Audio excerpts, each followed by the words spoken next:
పోలీసులు చట్టాలు ఏదైతే నిబంధనలు ఉన్నాయో ఆ నిబంధనల మేరకు కాకుండా వీళ్ళు అనుకున్న తప్పుడు దారిలో తప్పుడు కేసు పెట్టి తప్పుడు దారిలో వెళ్తే మాత్రమే ఈ జైల్లోకి వస్తారనేటువంటి ఒక పక్కా ప్లాన్ ప్రకారమే పోలీసులు, విజయవాడ పోలీసులు యాక్ట్ చేశారనేది వాళ్ళ చిన్నపిల్లోడిని ఇవన్నీ కూడా ఈ కేసులన్నీ ఈ కాగితాలన్నీ ముందు పెట్టినా కూడా లీగల్ నాలెడ్జ్ లేనటువంటి ఏ మనిషికి చూపించినా కూడా అర్థమవుతుంది.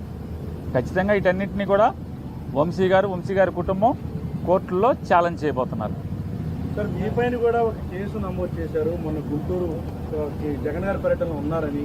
సో ఈ కేసుని ఎట్లా చూస్తారు? మీరు కూడా లేరని చెప్పి కూడా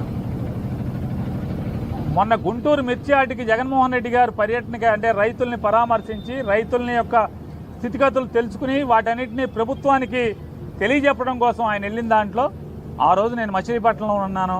వైఎస్ఆర్ కాంగ్రెస్ పార్టీకి సంబంధించినటువంటి ఒక ఇద్దరు మరణిస్తే ఆ పరామర్శల్లోనూ, అలాగే మచిలీపట్నంలో కొన్ని పూరిపాకలు దుర్మార్గంగా కొట్టేయడానికి ప్రయత్నం చేస్తుంటే వాటి గురించి పోట్లాడటానికి మున్సిపల్ కమిషనర్ దగ్గరికి వాళ్ళ తరఫున మాట్లాడటానికి మున్సిపల్ కమిషనర్కి వెళ్ళటం, ఆ కార్యక్రమాలన్నింటిలో ఉన్నా నేను. కానీ ఈ ప్రభుత్వం వైఎస్ఆర్ కాంగ్రెస్ పార్టీలో ఎవడైతే క్రియాశీలకంగా పనిచేస్తున్నాడో వాడినల్లా తప్పుడు కేసులతో బెదిరించేదానికి జరుగుతున్నటువంటి కార్యక్రమాల్లోనే నా మీద నిన్న గుంటూరులో పెట్టినటువంటి కేసు కూడా ఎంత దుర్మార్గం అంటే పోలీసులే ఒక చిట్టా రాసి ఎన్నికల విధుల్లో ఉన్నటువంటి ఫ్లయింగ్ స్క్వాడ్ టీం లీడరు అలాగే ఆ మెంబర్లతో సంతకాలు పెట్టించి నా మీద కేసు పెడతారు. నేను ఈరోజు డీజీపీ గారికి కూడా ఒక మెయిల్ ద్వారా ఒక ఉత్తరాన్ని పెట్టాను. అయ్యా, నీ కింద పోలీస్ శాఖ ఎంత అసహ్యంగా, కిరాతకంగా, దుర్మార్గంగా చట్టాలని తొంగలోకి తొక్కి, మానవ హక్కుల్ని తొంగలోకి తొక్కి, తప్పుడుతనంగా రాజకీయ నాయకుల చేతుల్లో కీలుబొమ్మలుగా వ్యవస్థ ఎలా మారిందో ఒక్కసారి చూసుకోవయ్యా డీజీపీ గారు అని చెప్పని డీజీపీ గారికి కూడా ఒక గంట క్రితం లెటర్ రాశాను. ఆ లెటర్ కూడా మీకు మీడియాకి రిలీజ్ చేస్తాను. ఖచ్చితంగా నేను ఆ ఫిర్యాదు చేసినటువంటి ఎన్నికల పర్యవేక్షణ విధుల్లో ఉన్నటువంటి అధికారులని ఖచ్చితంగా కోర్టులో నేను వారి మీద పిటిషన్ వేయబోతున్నాను.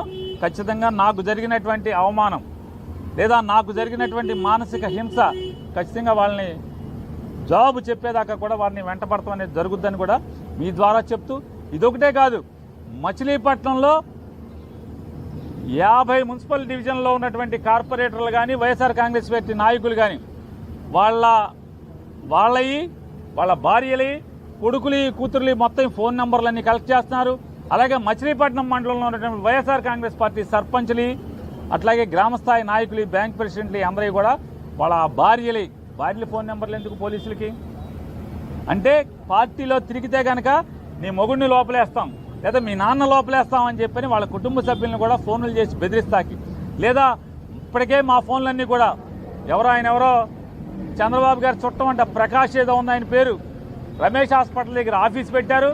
ఒక 17 మంది కానిస్టేబుల్స్కి జీతం కాకుండా మరొక 1,00,000 రూపాయలు నెల క్యాష్ ఇస్తున్నారు. ఇవన్నీ కూడా టీడీపీ వాళ్ళు చెప్తున్నారు.